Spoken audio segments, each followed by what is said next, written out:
Hey guys, on here, welcome back for episode 4 of Netflix's live-action adaptation of Avatar: The Last Airbender. Last episode might actually be my favorite one so far. I love the way they managed to combine so many different storylines in a way that felt, honestly, at least to me, very organic.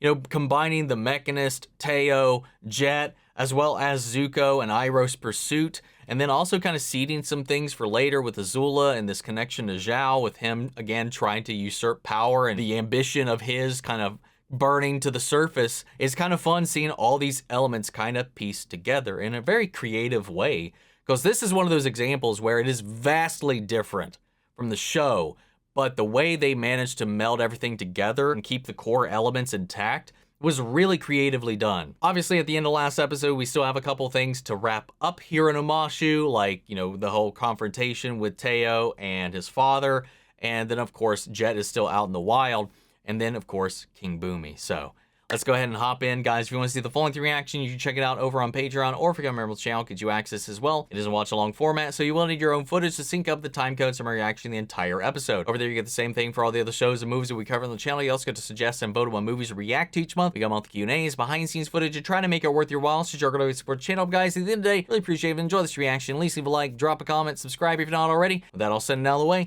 let's go ahead and hop into episode 4, Into the Dark. Here we go. There's been a mistake. The fires weren't my fault, and neither was the fight. Save your voice.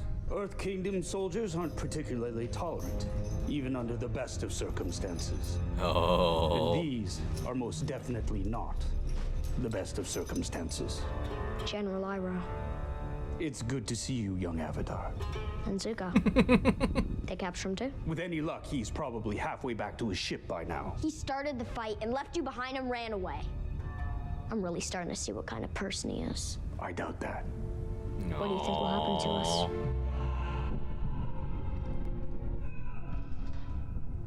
What the? I don't know. Is it true? Were you working with the enemy? It's complicated. No, it's not. It's a simple question. Were you helping the firebenders?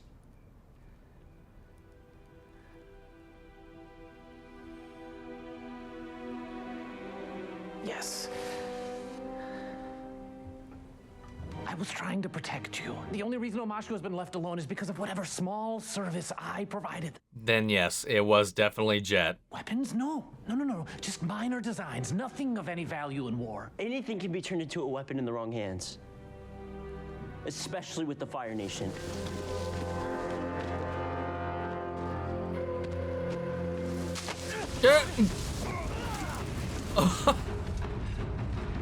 Yeah, he's coming for Uncle, buddy.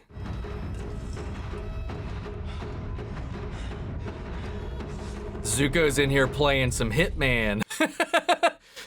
Let's go. 100 years ago. Hey, Boomy. How's training going? I'm doing all right with my forms, but shaping is hard. Looks exactly like a sky bison. It's supposed to be a badger mole. You sure?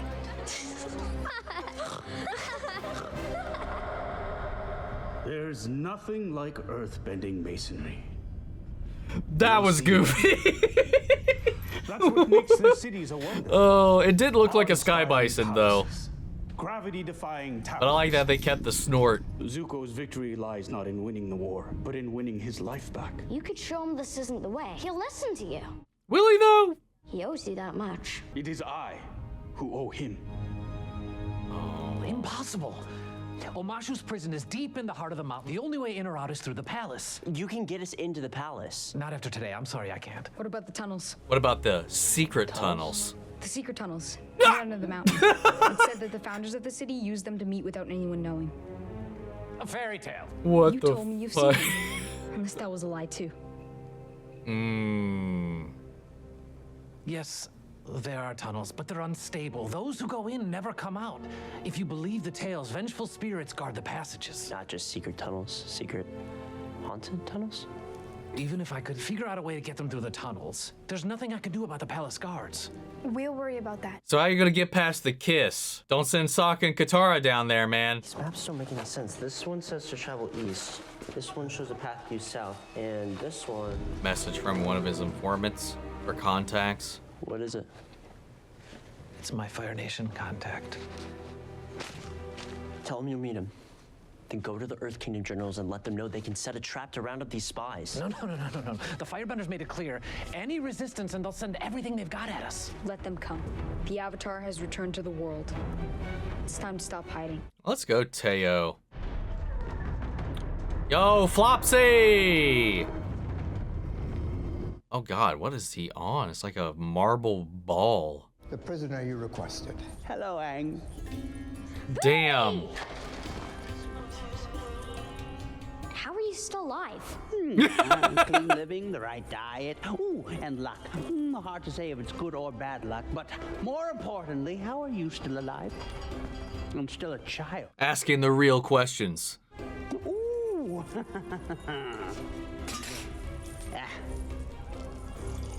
God, he spilled like Pine bark? What idiot told you to put pine bark in it? You did. Yeah. Throw him A feast. a feast. That age makeup doesn't look the best, but I like his air. I like the cut of his jib. Like, they struck a pretty solid balance there, because it was pretty obvious, you know, it is Boomy. So, jeez, shoot, get the fuck out of here. Go, get, scat out. You betrayed us. Betrayed you? I stopped you from killing innocent people. Spies, traitors, is that who you want to save? Not everyone out there is the enemy. If you stand against us, you are. You're not fighting for anything you love. You're fighting because of hate, just like the Firebenders. I am nothing like the Firebenders. You might be worse in some ways.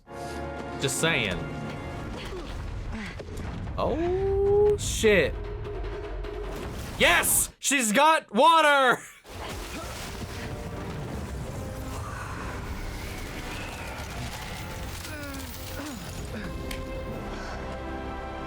Goodbye, Jet. Look at the power you have. That's because of me. That wasn't you. That was me. Yeah, get the fuck out of here. Fucking dirtbag. Anyway, I think I got really distracted by the entire scene. What I was trying to say was I like the way I feel like they struck a balance between not making Boomy too over the top, but still senile. The old Firebender was taken to the pit. The other one's still here. Oh, and he's got to make the choice. Short ribs from Kangaroo Island. They practically jump into your mouth.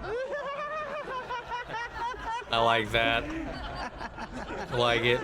Love it. And the other, seaweed stew. Heard it really helps with your complexion.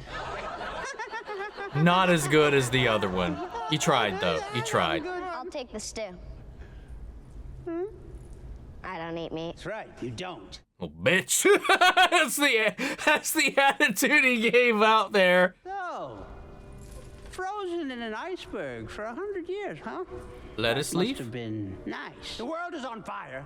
People are dying, and you got to sleep through it all. All the airbenders were wiped out.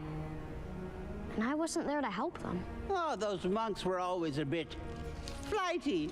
Am I right? Huh? It was a tragedy. And it might happen again. Let us leave. Boomy!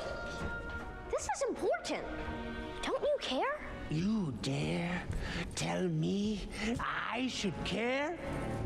Have you been fighting the same fight for a century?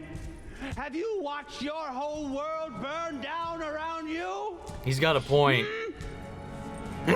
You may be 100 years old, but you haven't lived for 100 years.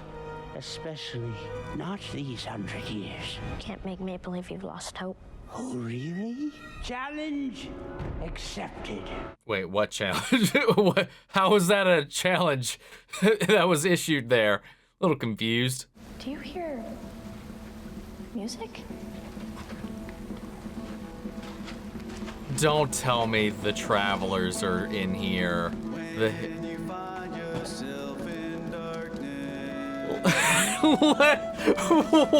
What the fuck? Oh, good. Grab that, will would you? Remember that a precious gift lies buried deep inside. Shake it. So dig a bit. With some of these like season 2, season 3 elements happening now, it just makes me wonder what's going to happen if we get season 2 and 3. He's getting into it.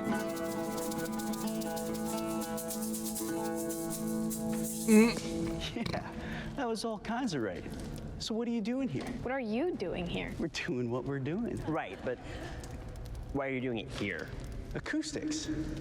Best Yeah. in the mosh, you know.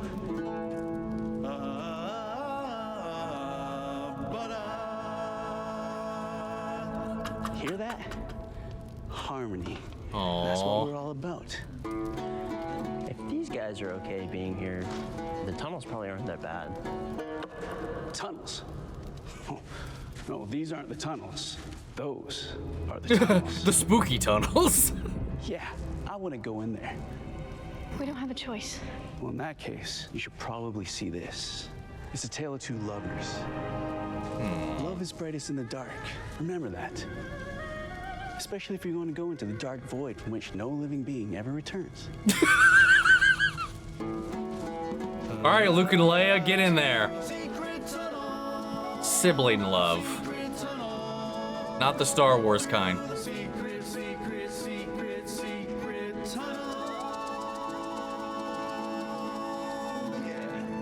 Aww. They're doomed.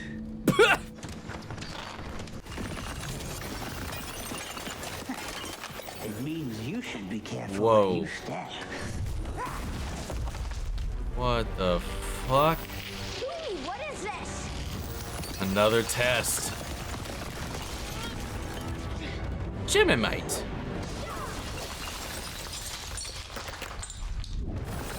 Oh!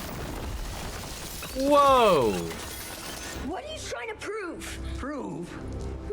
Maybe I'm trying to show you there are no easy journeys. Maybe I just wanted to play a game, like we did back in the old days.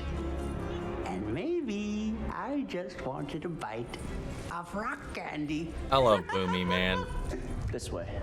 Is that what the map says? Map's unclear, but I got a hunch. A hunch? Suck his instincts. Yeah, a hunch, a feeling, an instinct. Wow. Woof. You see that? Put out your light. Let's just ask Suck his instincts. Well, what do you know? Love is brightest in the dark. You have to let it get dark so you can follow the light. That's how you find the path. It said love is brightest in the dark, not glowy rocks. Poetic license, like the minstrel said. Love is the answer. Love is all you need. Love makes the world go round. Now you're listening to the minstrels? Wait, what?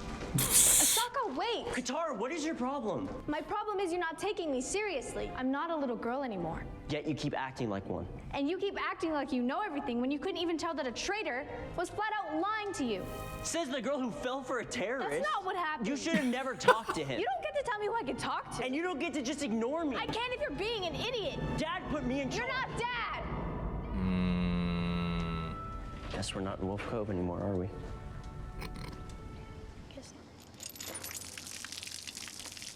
That's your water, dude. Firebenders don't need water, right? You do. You gonna smash that apple too? The city had to ration fresh water after the first year of the siege. We got special privileges. My brother, though. He'd gather food and water from his platoon and give them to the children. He was on watch the night you torched the eastern wall. By the time we put the fires out, there was nothing left of him to bury. He was 19.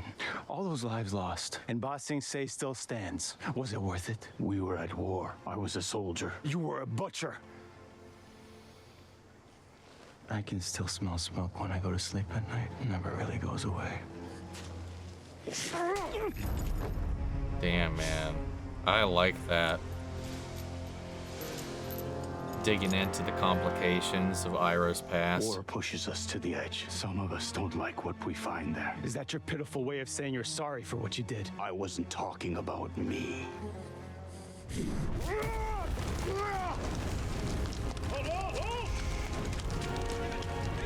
Sir, you have no humanity.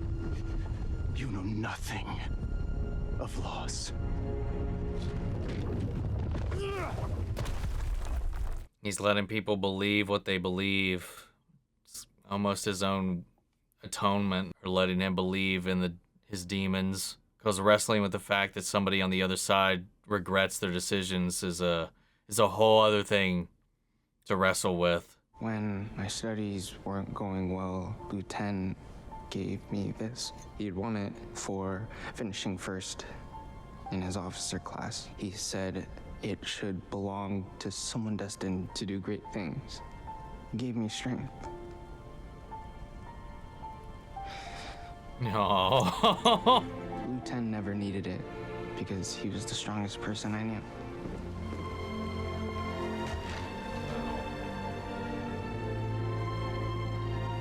Oh, it's leaves from the vine. Yep, there it is. Marching home.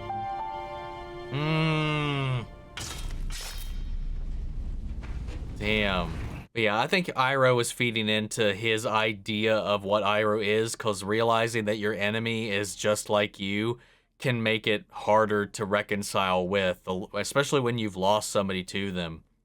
So if he believes he's just the monster he's built up in his head, it's easier for him to kind of accept that. You know, Sai told me I should be an engineer.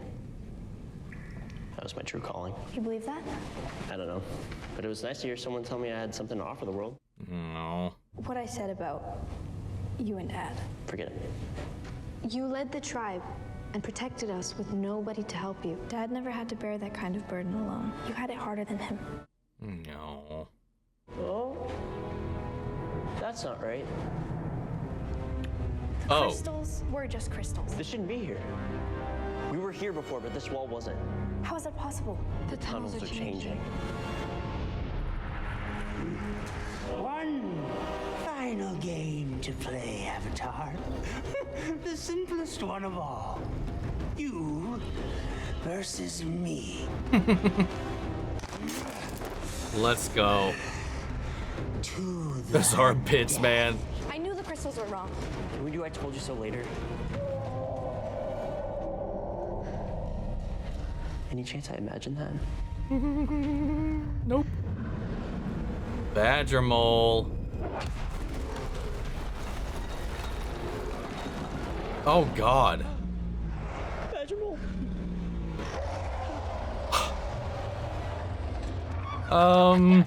Hi. Hi, friend.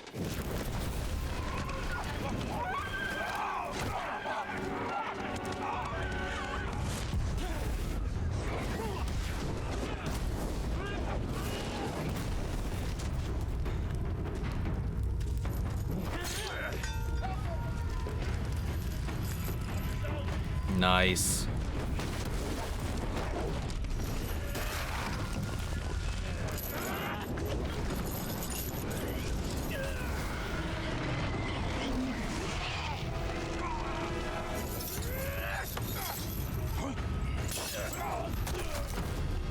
Do it! We've all seen enough death. No. Oh.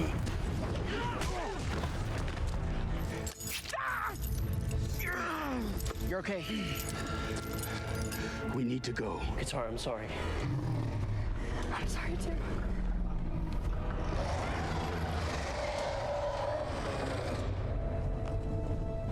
What's going on? Are we dead? Love is brightest in the dark. It wasn't about the crystals. That's not what guided Oma and Shu through the mountain. It's blind. They don't navigate by sight, but by feeling. Like a They mole. sense feelings and react to them. How do you think they do with verbal commands? Excuse me, Mr. Badger Mole. We'd really appreciate if you could show us the way to the palace. Please?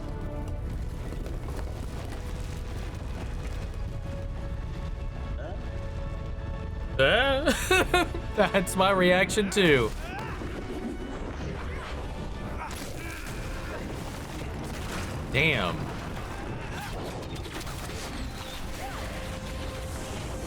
I'm so glad they got the bending right. You were the Avatar, and you left us in this world. You can't rely on anyone, even your friends.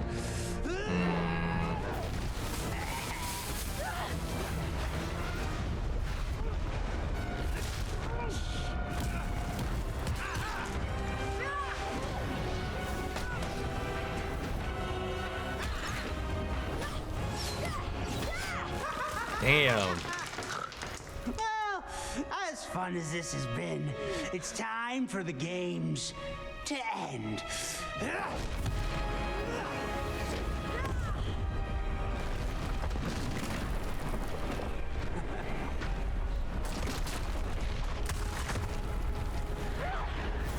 Move me! I can't hold both of them! Help me! Do I save this town or that? Who gets the last of the food scraps, the orphanage or the soldiers? You have to make choices like that day after day, year after year, and that's just to save this one city. You have to save the whole world. Let it fall, Aang, and learn what it means to be the Avatar. Then the world is doomed. Sokka, get the king! Nice. No. Are you okay? He's not alone. He's also not doing this alone. You cheated!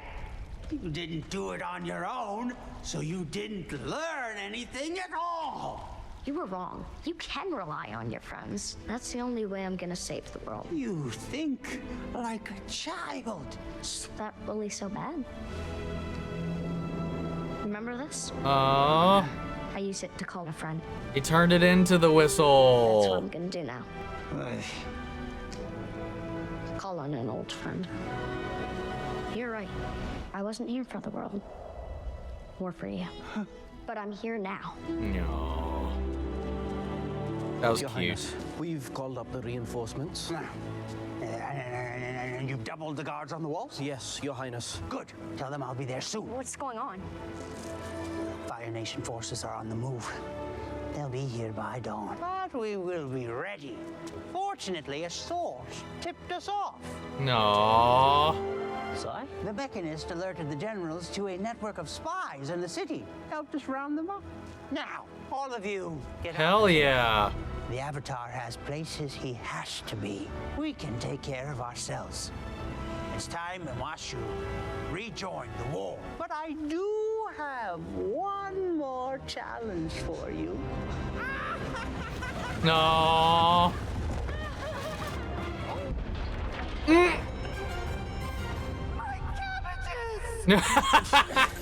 Yes. It seems we are always getting on or off boats. Perhaps that is our lot in life, Prince Zuko.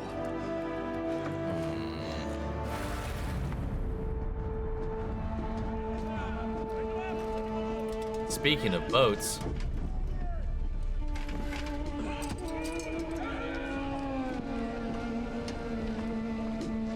Oh. Ah, good. It's not too late. What are you doing here, Uncle? Same as you. Getting ready to embark on what is sure to be a memorable journey. I don't need a babysitter. How about a friend? And there it is again. My father made it very clear that I'm not to return until I find the Avatar. It could be a very long time before we return home. Everything I need is on this boat. No.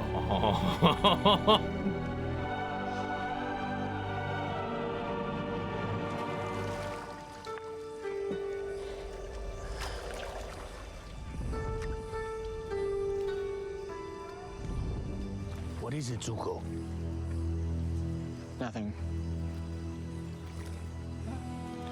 Let's get you home. No. Credits. All right, man. I don't know. I don't want to get my hopes up too fast, but I feel like we've hit a pretty solid stride I liked a lot of this as well. Again, a lot of big swings and changes, especially Bumi's motivations. You know, very different and almost the antithesis of his approach in the show. It was Bumi reminding him of the kind of ways he needs to think to stay on his toes, to stay ahead of the game. The world is going to throw curveballs at you, and you're going to need to think of ways around them. Think outside the box. It was making sure that he could think like a mad genius to try to approach, you know, any issue from a different angle than anything that is expected of you. It'll help get the surprise on your enemies. It also helps you be creative in solving your own problems. They took a different route with that, where Bumi was the one that was disillusioned. Like, he has been fighting this fight for 100 years while, like he said, Aang slept through it all. So he's trying to bring Aang down.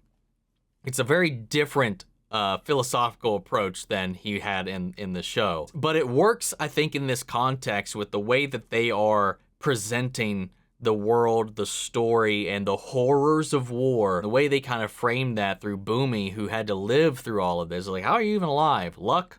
Good or bad? Don't know. You know, he's still around. He's still fighting. He's been trapped in this war while Aang is only just now coming into it. So he's like, hey, I have to make hard choices. It's not just fun and games, la-di-da, skipping and hopping. But that's honestly, it's not what we've seen from Aang too at this point. Obviously, we have seen him like dodge his responsibilities a couple of times, but it does feel a little, not counter, but exaggerated in the way that Aang has kind of been approaching things. He's coming into this with the mindset of a child, and he's trying to show him that, you know, unlike in the other one where he was trying to accentuate the power of the mind of somebody who hasn't been through all of this, that's able to think with imagination, creativity. All that was what he was accentuating there. While this is kind of him trying to like reel Aang into realism and the reality of the situation is that he's going to be faced with tough choices, and there's no easy way out of it, and there's no saving everyone.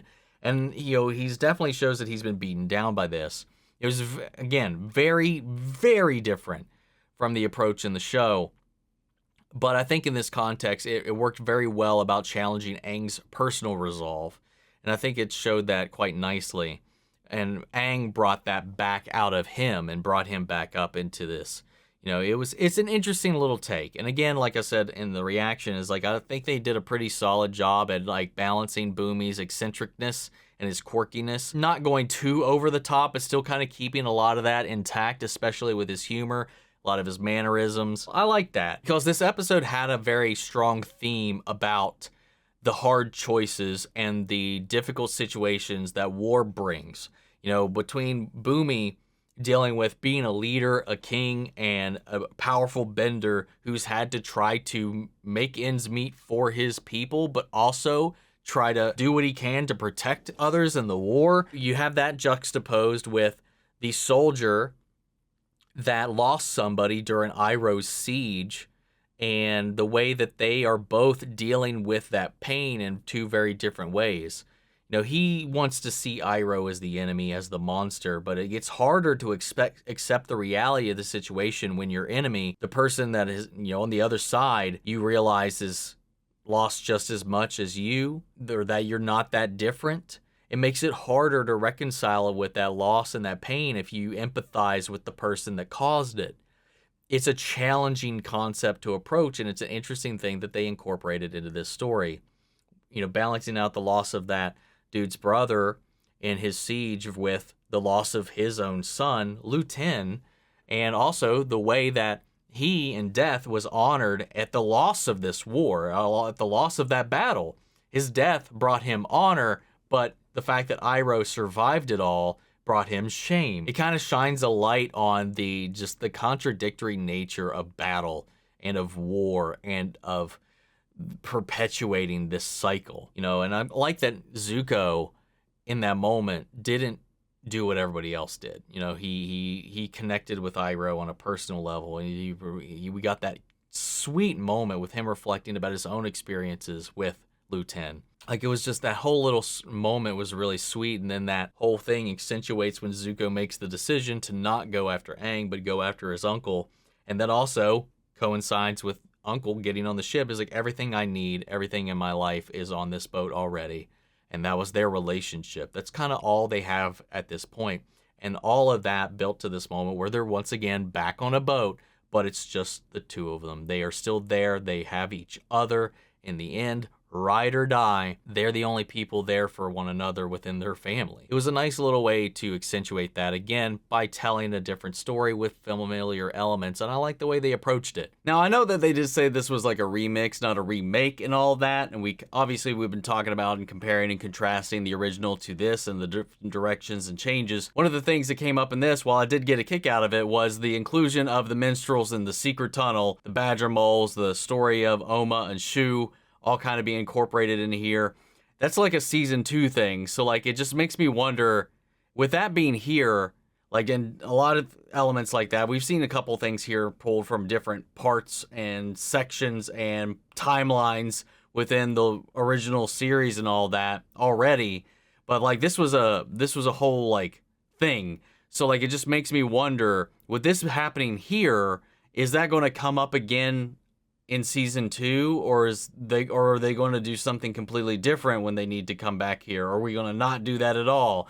It just makes me ask a lot of questions, but I guess we're not going to be getting any of those answers right now, which does, in that way, make this feel a little fan servicey. Maybe like they're not confident they're going to be getting to season 2, so it's like, oh, we're in Omashu. While we're here, let's do the Omashu stuff. It did feel a little goofy, a little clunky, but it got a chuckle out of me. It did the fan service things do, but I can't say yet if it was good fan service or not just yet. But with that all said, guys, I'd love to hear what you guys thought about this episode, so sound off the comments, let me know your thoughts down below. We'll carry on the conversation after the video. Hope you enjoyed the reaction. If you did, leave a like, drop a comment, subscribe if you're not already. Remember, if you want to see the full-length reaction, you check it out over on Patreon, or if you're a member of the channel, gives you access as well. And speaking of before we go, I want to shout out our channel legends: Manny Sherritt, Ryan Karen, York, Scott, Melito, Robert Anguiano, Jeffrey Hale, Jake Contrell, Eric Official, Casey Wood, Russell Crockett, and Justin Smith. Thank you guys so much for continued support. But that's it for this video, guys, and I'll see you all in the next one. Take care, everybody.